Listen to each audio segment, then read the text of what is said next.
half of our acreage becomes undrillable, and you're not replacing wells as they progress down the decline curve. You're not replacing that with new production. In a couple years, okay, how are you getting us back to a $5 or $6 billion budget? Where are those cuts coming? Is it from your kids' schools? Right? Is it Right. we're going to close down a bunch of senior centers all over the state? We're cutting funding to the public defenders or the DA's offices. Where are those cuts coming from? Of course, the answer is the real answer is they don't know, Right. and they don't have a plan.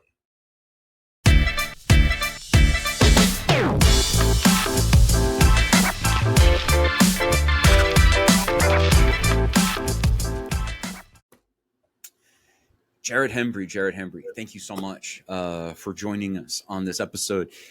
I am fascinated because I think you are the first legislator, forgive me, that I've actually had on the show. Everyone else is related to oil and gas, but no one from your particular perspective. Why did you even want to get into politics, Jared? What's up with that?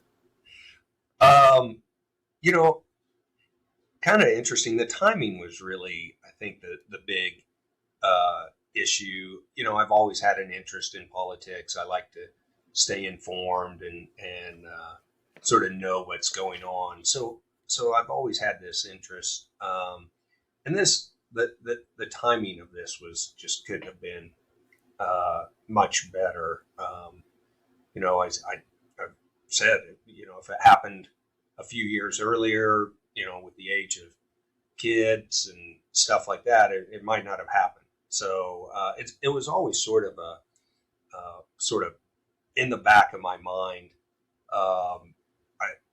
New Mexico is a wonderful place. I love living here, love being part of the community in Southeast New Mexico.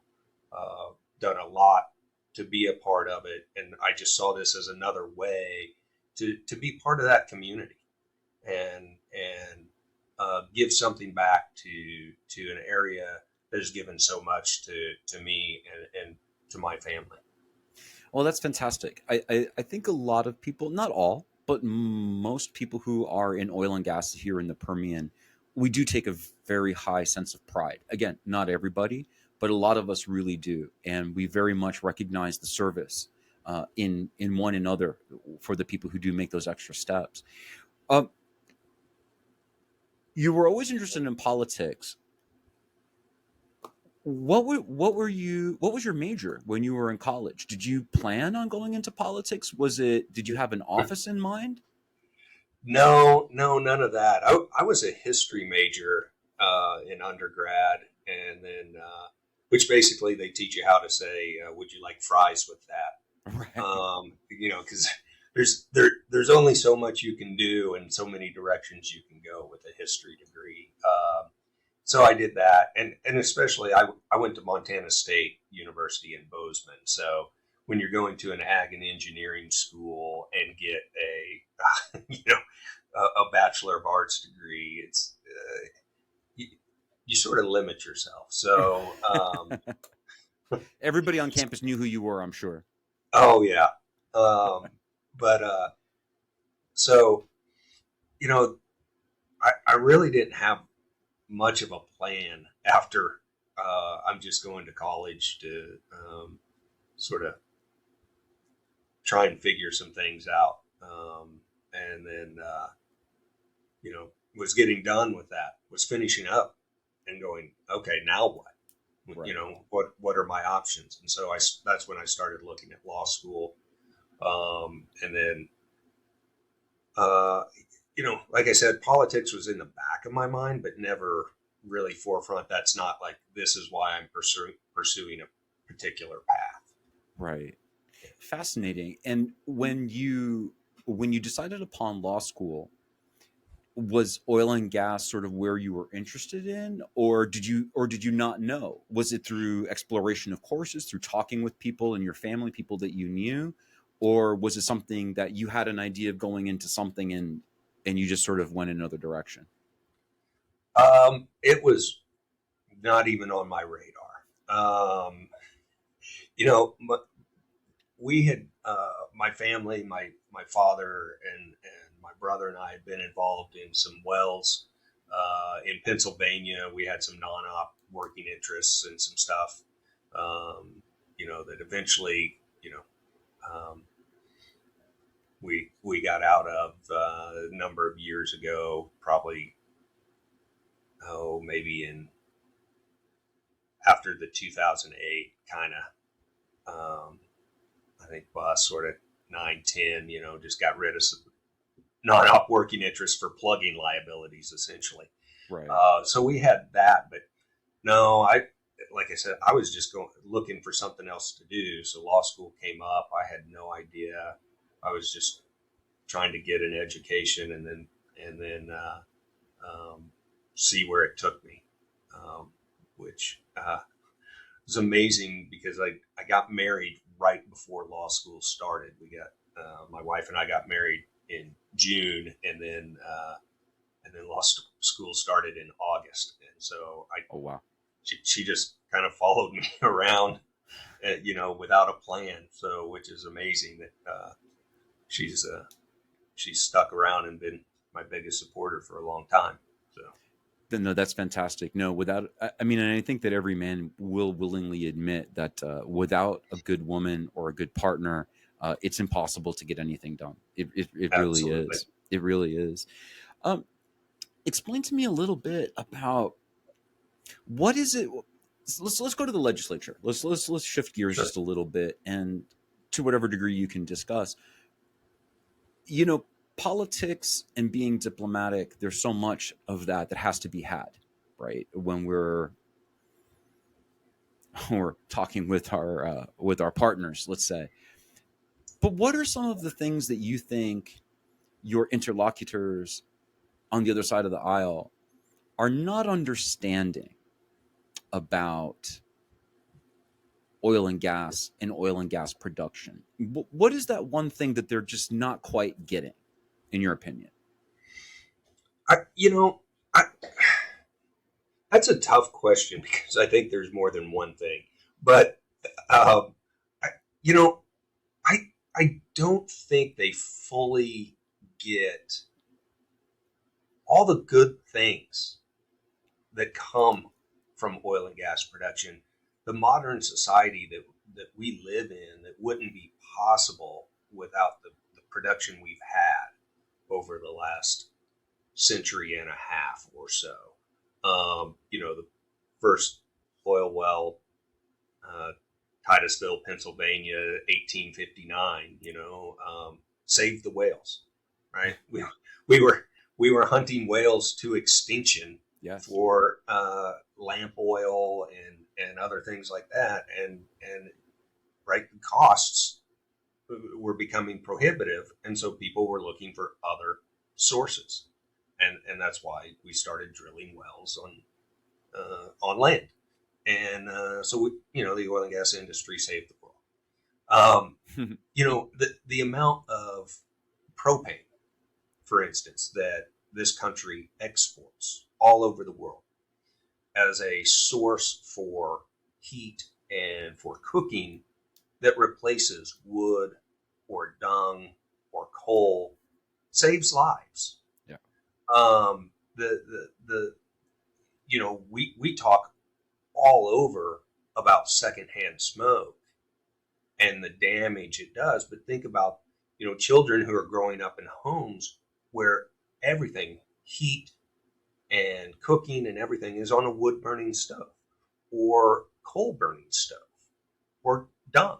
I mean, the particulate, what that does to lungs in developing countries.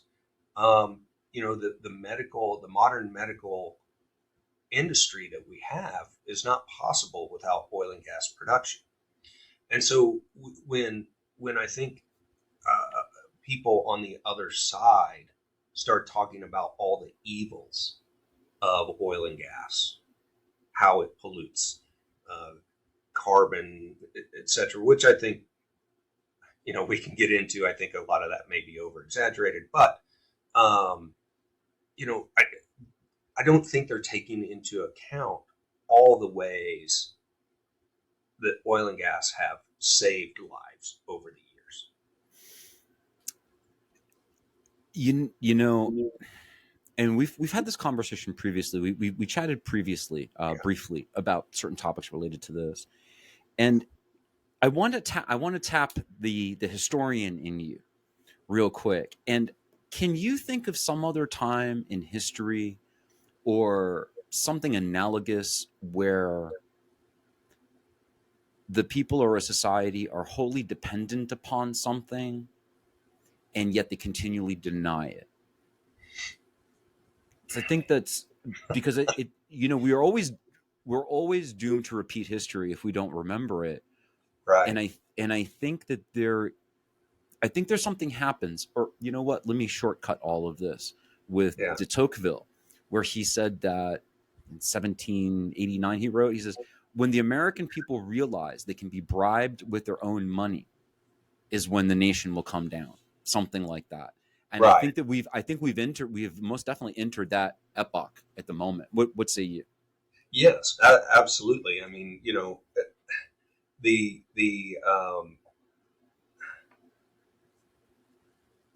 the money that our government, whether at the national, state, local levels, what they're spending on its citizens isn't it came from the citizens originally, and so they're using our money to pacify us. And I find it very interesting, and I'm not.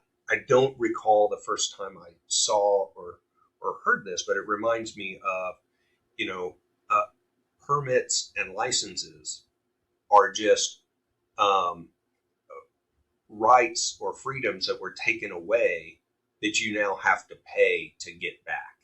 Correct. And it's that and that's, I think, the context of the oil and gas industry. We've got to file an application for a permit to drill a well. Back in the early days, it's private property rights. If you wanted to drill an oil well on your property, you got to. Right. Now, I'm not saying that was a perfect world, because it led to overproduction and inefficient production of reservoirs and things like that. But it's not exactly the same as what you're saying, but it's along that lines. Right? We've been operating this way for a long time. Now we need to license this group of people, and it's just taking your opportunity away to do that job or career or whatever, and then make you pay to have a license. And make you pay to have one, right? As a Yeah. matter of fact, if I remember correctly, because it was many many years ago, I heard this. It was Glenn Beck who said that marriage licenses were introduced by the government to stop interracial marriage, because before that it was purely a private affair. Right. At what point does the government need to get involved in a private affair between a man and a woman? They don't. But so Right. when you mention licensing and permits, because that's the other way. That and taxation and incentives is the way that the government, it's like a soft coercion without a hard Right. rule. They'll say, well, you can do what you want, but it's going to cost you $1 billion to do it that way. But if you do it our way, we'll give you a tax credit of $1 billion. But you can do what you want. Right. And I think that's become the new soft coercion of the government. Absolutely. Yeah. Why? Or let's talk about this current legislative session that you have before you. What are some of the biggest dangers to oil and gas in your area today? Well, I think there's a few things that we saw in the last uh, legislative session that we're going to see again coming up this next January. That I think the setbacks are going to be a real issue. Um, had some meetings with some companies looking at their maps and what, depending on how far, whether it's if it's a few 100 feet, okay, if it's half a mile, the percent of acreage that they have that it's really going to affect is unbelievable. Um, I think setbacks is a big issue. What's the Um, impetus for the setback, though? What is the impetus? Now, of course, right, but okay, go ahead, please. yeah. Well, allegedly health, right? It's Allegedly, okay. allegedly. We can't have wells within so many feet of a school or a hospital or a church or whatever we decide, right? And these are going to be statewide setbacks. There's some tied to that, and there's some probably tied that are going to be tied to endangered species habitat or critical habitat for threatened species, um, things like that. And it makes just so much of the acreage undrillable, even with the technology we have today, where you can drill 3 mile laterals and things like that. It still makes it very difficult, if not completely uneconomical. But the health issues are I think what is sort of the driving force or perceived health issues. I mean, we look at communities down here in southeast New Mexico. Eddy County's had a 300-foot, drilling ordinance. Can't drill within 300 feet of an occupied structure. They've had that for decades, and the other towns and around Hobbs and Carlsbad and stuff, right? They have local drilling ordinances to protect their citizens. They're not reporting any higher rates of health issues than other communities with no drilling activity.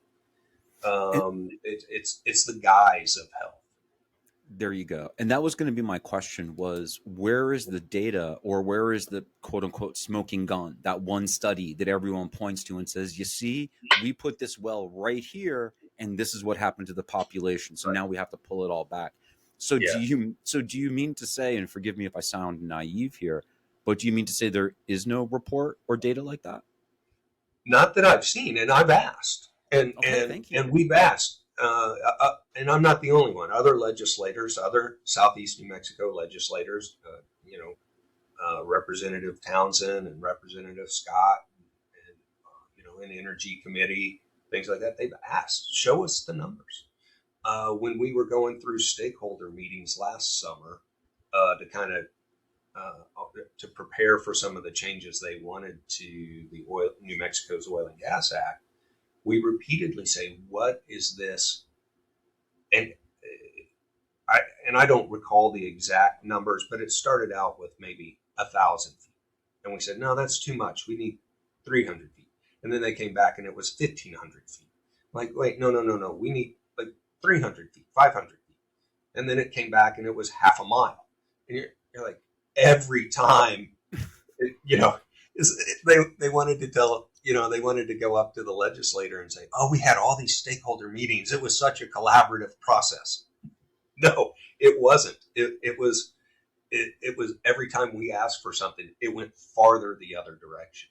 It was a complete kind of farce. But no, we repeatedly asked then and in committees and stuff, just show us the science. Where's the data?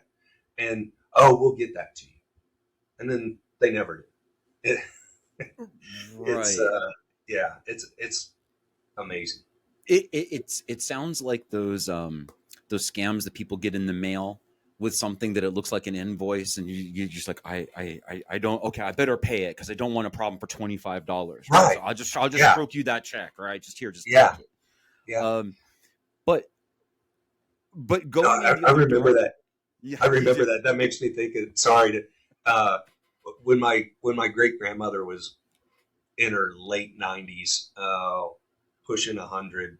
I went over with my mother to help her do some things, and she'd be like, "Oh, I got to pay all these bills," and it's not bills, it's help a kid in Africa, Right. and all these things that look like invoices, and Yes. but she was thinking they were bills that she had to pay, Poor and lady. I don't know how many kids in Africa She saved. she helped She save, single but handedly saved 5 villages, single handedly, I and mean, didn't she's a even know fan. it. Yeah, didn't Bless her know it, heart. but she's a fantastic woman. That's amazing. What what were some of the most important things your grandma taught you that you still carry today and that you teach your kids? Um, so my grandmother, well, that was my great grandmother. Your great grandma. Um, Wow. yeah. So my grandmother, my dad's mother, was an amazing lady, and uh, taught me a number of life lessons. I think that are well. She always said you can always get married for love the second time. Um, Always the uh, optimist, your grandma. oh yeah, yeah, and she also loved to say that life was too short not to drink in the shower. So Classic. yeah, um, so That's awesome. yeah, Never heard that um, one. but you know she she was just an amazing lady. She actually um, passed away at just shy of her 101st birthday, and just the things she saw from 1907 to 2008, just incredible, and was still living on her own, and driving and stuff, and just the resilience of that, um, of what they came from, and what they made themselves into. They were, is just a poor farming family, the old lot of land, but kind of cash poor, land rich, Right. just farming and just hardworking family, and that's what I remember, and what I take from her is just a lot of hard work and resilience. And I think that that's, and I think that especially with where you live today in Southeast New Mexico, and in the pursuits that you have chosen, professionally and personally, you're choosing to fight those battles. You need that Yeah, resilience, and right, and she's bringing brought memories from an older time where there wasn't networks to assist and help, and we're very fortunate to have that today. But unfortunately, it's taken a lot out of people to be able to bootstrap themselves, as much as that sentence doesn't make as that phrase doesn't make sense. But I think that we're very lucky, uh, because there are still people out there like yourself, like many others who work in oil and gas, who understand that grit, determination, and hard work are going to get it done. And no offense, really, no offense to the third accountant in Houston, right? But they can get up and go get Starbucks and come back. And if they take a day off, it's not going to break anything. But you right, cannot have a lease operator not show up every day. That is not an right, option, right? yeah, So I like to think that, at least in oil and gas, we're going to keep some aspect of the American myth, the American ethos going, because yeah, in a lot of ways, and it is the final frontier. It is the Wild West. Alpha males going out there doing dirty work, hard work that everybody enjoys the benefit of, but then like to give you a hard time about. Not unlike being a dad, right? right, yeah. Um, how how long do you envision your political career? Well, it's already longer than I ever envisioned. No, uh, because I wasn't sure I would ever have one. You know what? I'm seeking election right now. I was This is my first election, so I was appointed back in January to a vacant seat by the Chaves County Commission, and and then was appointed 4 days before the session started in San Jose. So had tons of time to prepare. Yeah, you were Uh, all set, oh yeah, yeah. How steeped hard? in it. Yeah, how hard could this be, right? And so so now I'm in my first election, which again, you know, uh, we're I don't know, we're around 2,800, 2,900 doors that my wife and I have knocked on over the last since mid March. Wow. So yeah, it's one of those things that without her just saying, "All right, let's go. We need to go knock. We need to go do this." I don't know that I would be in the same place, and my sanity would. She helps keep me pretty grounded. So and just I wouldn't be able to be doing what we're doing without her again. That's awesome. Well, I Yeah. mean, So and no, just oh bless her for helping, for seeing more in you than you might even see in yourself at any given moment, and always seeing the best in you. And I think that's honestly, I think that's what every person needs, right? Is a partner that sees nothing oh but the sure. best in them and Uh, helps prod them along towards it. Yeah, absolutely, absolutely. Yeah, I don't think I would be able to do this by myself. No, Um, without a doubt. yeah. So I'm in the middle of that. So it's really hard to foresee anything beyond the primary in June 4th. Um, I want to be up there long enough where I feel like I've made a difference, Hmm. but I don't want to be up there. I This is not a career for me, or I'm not seeking any other. My plans don't involve any higher office or anything like that. I just right now want to see if I can make some sort of difference to benefit Southeast New Mexico, Roswell, Chaves County, and help protect our industry because as we've talked about, you know roughly 50% or so of our state's recurring expense budget comes from the oil and gas industry. And, uh, if we don't protect that, then we're not protecting our children, our elderly, um, or our poorer citizens, our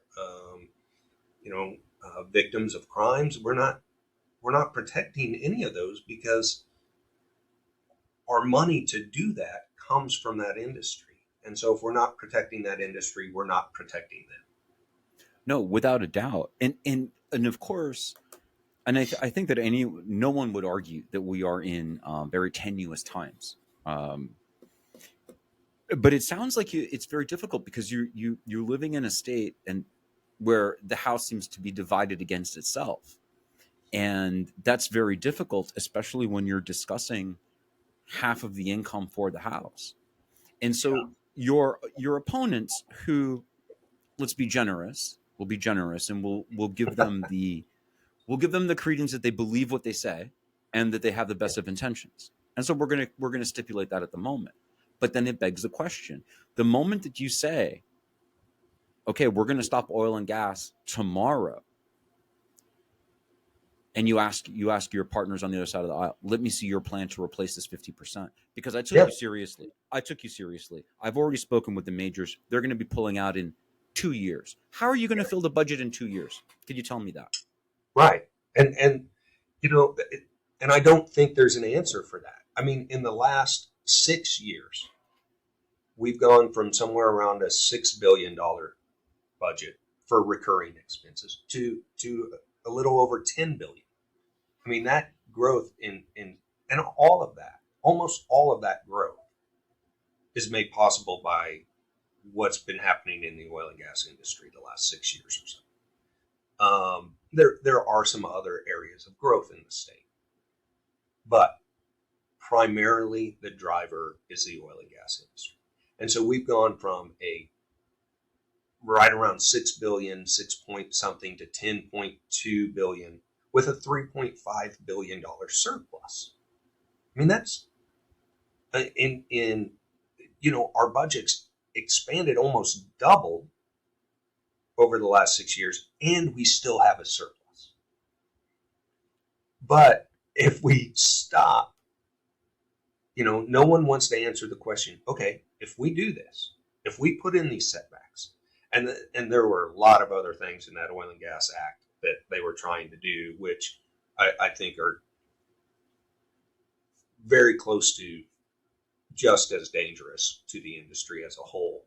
Mm-hmm. But say we get the setbacks in, and now half of our acreage becomes undrillable, and you're not replacing wells as they progress down the decline curve.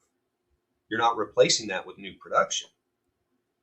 In a couple years, okay, how are you getting us back to a $5 or $6 billion budget?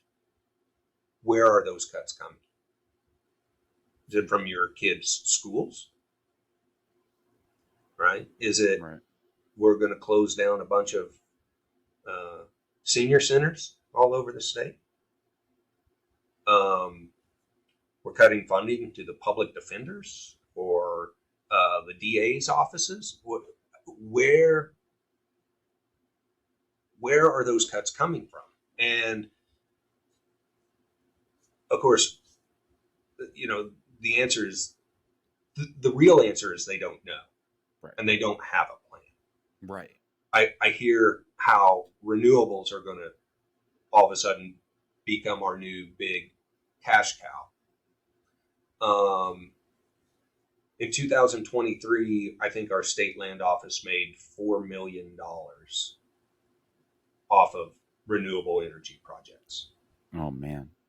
In the same span that it made over $2 billion from oil and gas. So that is a long way from replacing. I mean, we're not even in the same area code or whatever. I mean, we're not even in the same planet, honestly. Not even. No. Not even. And the commissioner of public lands was celebrating this fact that they've made $4 million off of renewables, and maybe in the next 10 years they're hoping it will be up to maybe $100 million a year. Okay, that's still a lot shy of $2 billion, right? The old thing, and I don't know the exact numbers, but I think they say 1 million seconds is like 11 and a half or so days, right? Yeah. And 1 billion seconds is like 32 years. Yeah, exactly. Yeah. I mean, the difference between even 100 million and 2 billion is just so. I mean, you're maybe getting close to the same solar system at that point. But I think that one of the things that's really fascinating, because you said it, right, which is they don't actually have a plan. But the thing is that no one. Oh, all right. Well, same thing, but let me approach it from the other side of the mountain. They're celebrating that they made $4 million in renewables. Okay, I got you. And like you said, maybe in 4, right? The technology, production, being online, reliability. Maybe they do get to 100 million. Okay, conceded. But the idea is this: is that they, on that side, they want us to say, oh, your 4 million is great, and we're with you. You're going to get to 100 million. But they don't want to be with us when we say, Your 4 million is great, but in the meantime, you're going to need our 2 billion Right. until you ramp up. It's Exactly. Yeah. Yeah. right. It just it can't run in both directions because, and again, in much like in personal relationships, as I was talking earlier today, because everything is fractal, right? It's the same pattern repeated, smaller or larger. That one party is afraid to make a concession because they're afraid that they're going to be clubbed to death with that one concession. And so Right. then you can't concede because now you've given in to your enemy or your opponent, and now you're going to get sucked into it, as opposed to, which of course, as you know, in your profession, where these are my facts, this is what I've come to present, what have you come to present, all right, hopefully in the best of worlds, and we say, okay, well, these are everything presented in front of us, how do we make the best of what we have? Nobody seems to want to play fair like that. Is Right. that kind of what you're seeing? Yeah. Yeah. Absolutely. I mean, um, you know, and one of the things you hear over and over again is, well, we've got to diversify. We've got to diversify the economy. And look, when half of your budget is dependent on one source, I don't disagree with that. I don't disagree that we ought to be diversifying our economy. And if you throw in like agriculture, there's another big chunk. You have two industries that are the bulk of what you're basing your state budget on, and both are commodities. With cyclical pricing and Right. stuff. I don't disagree. But with what? And that's where the the the yeah, let's diversify. What's your idea? What's What your idea? what what are you bringing to the table? There's only so many Amazon warehouses that can fill the gap. Right. I we're not Silicon Valley, right? Look, there are some great things going on in this state. Los Alamos National Labs, Sandia Mhm. National Labs. There are some exciting things. But I mean, that's a lot to try and replace, Yeah. and that's going to take a lot of diversification. A lot of And diversification. and you know, and sort of in aside to that, right, is that when those that are saying these things are chiefly from the more urban areas. And so what they're really saying is we want more economic development money funneled to Albuquerque, Santa Fe, Las Cruces to help us Right.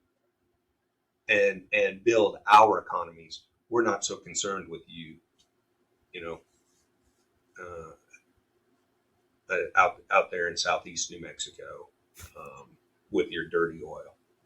Right. But without the dirty oil money, then there would be no money flowing to Las Cruces or Right. or anywhere else. Yeah. What are some of the other, now of course it's a big bite, right? 4 million to 2 billion. Um, what are some of the other emerging industries? Just loosely speaking, right? Because I mean, and I understand because I live in West Texas, Yeah. and we're very similar to southeastern New Mexico in that context. That there's, we're also struggle for diversification out here. What are some of the things? So, for quick example, Midland has developed their international air and spaceport. Yeah. And so it's a burge. It's very small, but it's beginning to grow like a small space hub over here. Yeah. What other kind of exciting things do you guys have going on in New Mexico to help? Well, actually, I was just maybe a month ago over at our spaceport, Spaceport America, and that's where Virgin Galactic has their uh, headquarters, and saw that and the flights that they're starting to do, and I think that's a pretty exciting thing, and that it's something that brings people to New Mexico. I think New Mexico, like West Texas. Sometimes they get a bad rap. Um, there are beautiful areas around here. And so I think tourism is always going to be very important to this state, and you know, so to see the spaceport really starting to, I was going to say take off, but Right. uh, Yeah. I guess that's what it is. Um, yeah, and start to see those commercial flights going, is really interesting. Um, there's some the uh, there's some stuff going on with Intel, Hmm. of course, up in Albuquerque. Um, you know, there's some exciting things. There's Netflix studio in Albuquerque, but like Oh, nice. that's kind of, as I said, a lot of that development gets that diversification development gets focused on Albuquerque and Santa Fe because Mm, I mean that's where the population is, right? true. And that's the big city, and you've got the you know everything that comes with that. You've got I-40 and I-25 crossroads there. I mean, those things make sense when you're Right. going to build. If you're Intel and you're going to build a chip processing plant, right? Where are you going to put it? You know, Middle of southeast New Mexico with not the same level of infrastructure? No, I mean you're going Right. to put it in Albuquerque or somewhere around there where you have access to shipping and all the infrastructure you need to do that. I think that no, and I think that it's funny because what makes one area unattractive for some things is what makes it wholly attractive for other things for other reasons. So, for example, and this is not new; people have been discussing it, but the fact that we produce so much energy here, that why don't we have more AI data centers, right? Like Right. I mean, we have enough land. Have you looked out your window Yeah. lately? We have Yeah. enough land, right? Yes. We have Yeah. more than enough space for that. And in terms of like critical infrastructure, okay, I know that we're working on it, but have you been around the basin? Infrastructure is insane, and it's only Right. getting better, and it's getting more, and it's growing Yeah. in every direction. Yeah. So I think that there is a lot of hope for other industries because again there are certain things that are just better fitted better suited for here, like you're saying, like the spaceports and things like Yeah. that. I think that it's high time that but again, we're human beings, right? So we'll always get very defensive. We all try to protect our fiefdoms and try to protect our own interests, and therefore you don't want to concede, yeah, I need oil and gas to make my budget, right? I mean, who can say that, right? Who can Right. say that with a straight face without getting stabbed by your compatriots, right? Or dirty oil, dirty Right. oil. Yeah. But unfortunately, that it just makes people blind to the reality of the issue. And is I worked at the writing center at Whittier College, and the lady who ran the center, she told me, she's like, the thing with the freshmen in writing is, I always tell them, you children are playing in the road, and the trucks are coming, right? Like, right, the trucks are coming. Uh, and I just wish that more people would be able to come down off their soapbox long enough to concede that we all need each other, and we all Right. need each other, right? We couldn't even be good guys if somebody wasn't the bad guy. Right. Right. And they couldn't be good guys if they didn't make us the bad guy. So it's symbiotic, but at some point the music has to stop and we have to say, hey, we're playing a game. We're playing a Yeah. game. It's a great game, but you know what? The point of the game is to keep the game going. So how are we going to replace that $2 billion? Right? Yeah. That's the real name of the game. Yeah. Um, And if we're going to net zero, if we're going to phase out oil and gas over the next 15 or 25 years, we're going to have some hard decisions ahead of us. And uh, because there's nothing right now in the works that I see to replace it. Right. So, And um, even with all the technology, um like what was I even read the other day, like a geothermal. Okay, yeah, that's fantastic when the places where it works. I think that right, we're going to move forward, much like you had said earlier, in an energy mix economy where it's going to take a little bit of everything as we're all trying to push sure, forward towards solutions, because energy is something we just need more of. That's not going to go away. right, And I think it's very disingenuous, um, again, because okay, let's say geothermal, knock it out of the park. Look, Norway, it's all lit up like Broadway on geothermal for a penny an hour. I love it. Great. How are you making products from that? yeah, See, that's the other side that I think is very interesting. That everyone is like, oh, we're going to move off of fossil fuels. Okay, bet, got you. okay, But how are you going to make your products? Where's the yeah, feedstock for actual products? And I think that it's maddening how willfully blind people are going to be to push forward their short-term agendas, yeah, whether it's by 300-foot setbacks.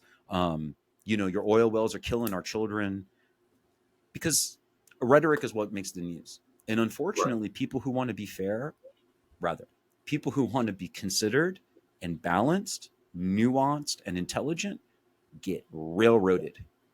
They get yeah, railroaded yeah, constantly. And so I really respect the work that you're doing, yeah. because it's not easy to be Daniel going into the lion's den.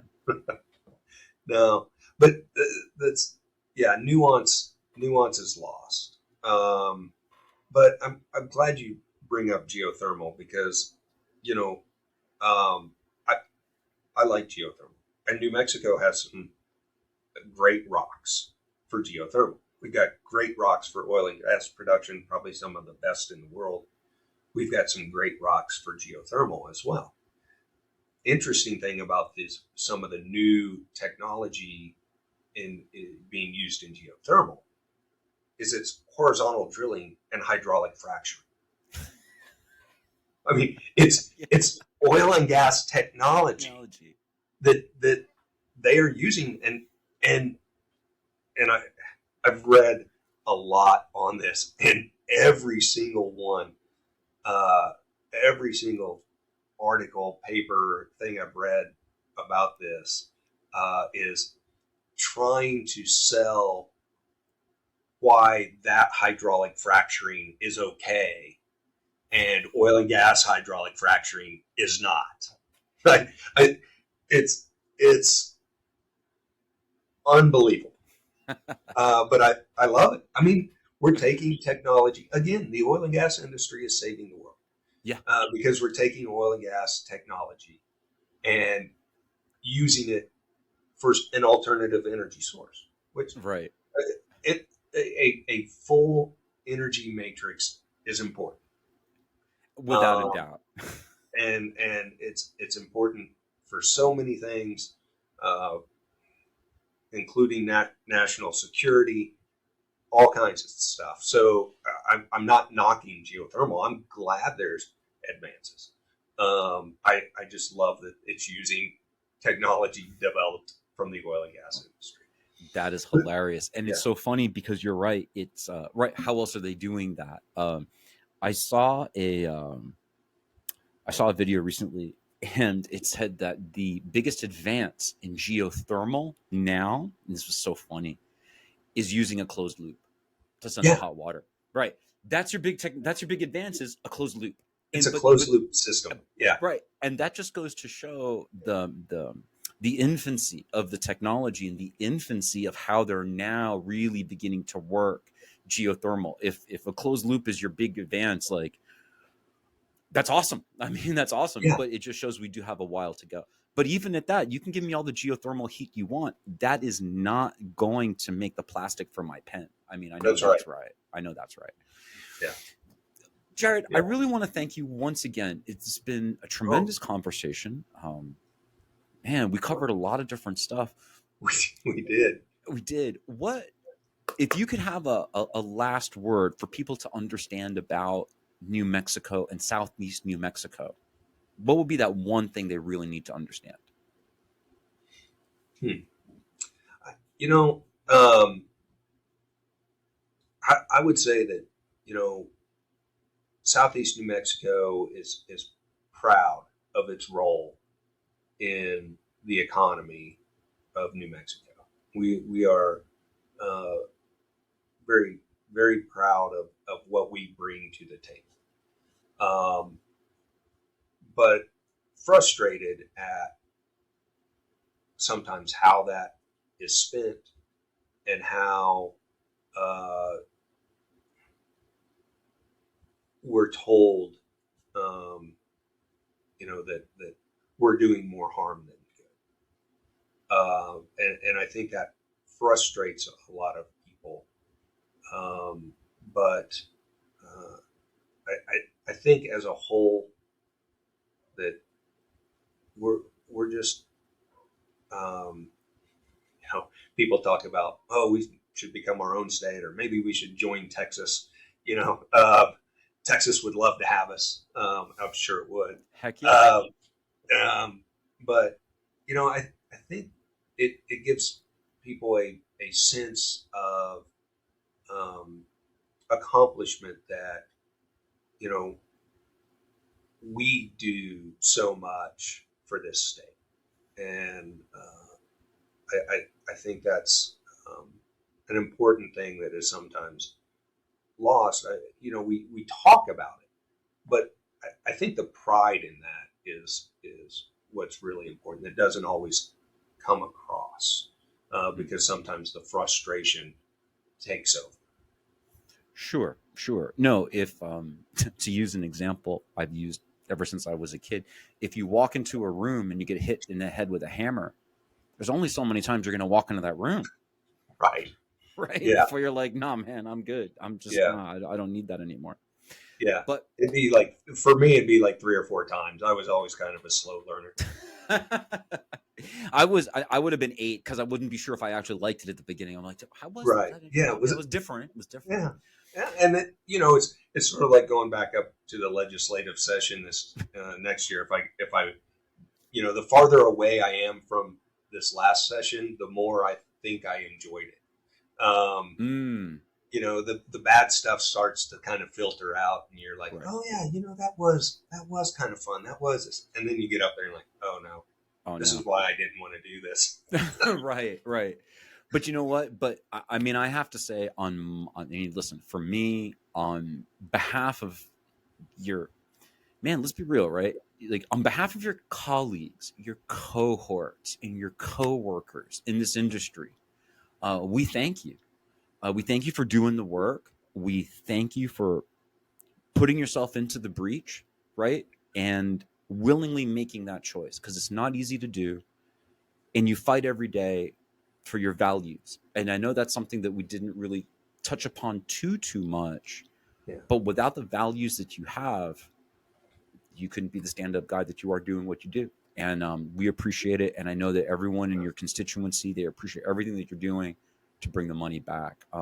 So remember, everybody, when is election day? So people can go vote 3, 4, 5 times? No, I'm teasing. Yeah, June 4th. June 4th. Okay, yeah, so primary. Yeah, June 4th is a primary. Please go out, vote for Jared, because Jared is trying to take care of what's happening at home. Okay, not for the politicos. And actually, I want to take one of your statements. I want to twist it and give it back to you, which is what you said. I want to be here long enough to make a difference, but not so long to be a jaded politico. Yeah. Does that sound about right? That does. That does. Sounds about right. Yeah. All right. Well, with that, Jared, we look forward to having you back on the show. Best of luck in June, and we'll follow up with you, and we'll see how things are going. Thank you so much, Christian. I enjoyed it, as always. Thank you. Thank you. We appreciate you, sir. We'll talk to you later. And ladies and gentlemen, be sure to follow Jared. You can find him on LinkedIn. We're going to put all of the information in the description below. Check it out. Like, follow, subscribe, all the fun stuff. You know how it goes. Thank you very much, everyone. We'll see you next time.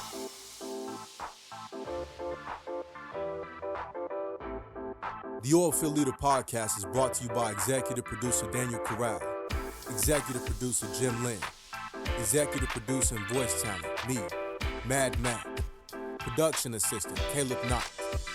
The Oilfield Leader Podcast is produced and hosted by Christian Lombardini. Copyright 2024. The Oilfield Leader and Christian Lombardini, all rights reserved. Peace.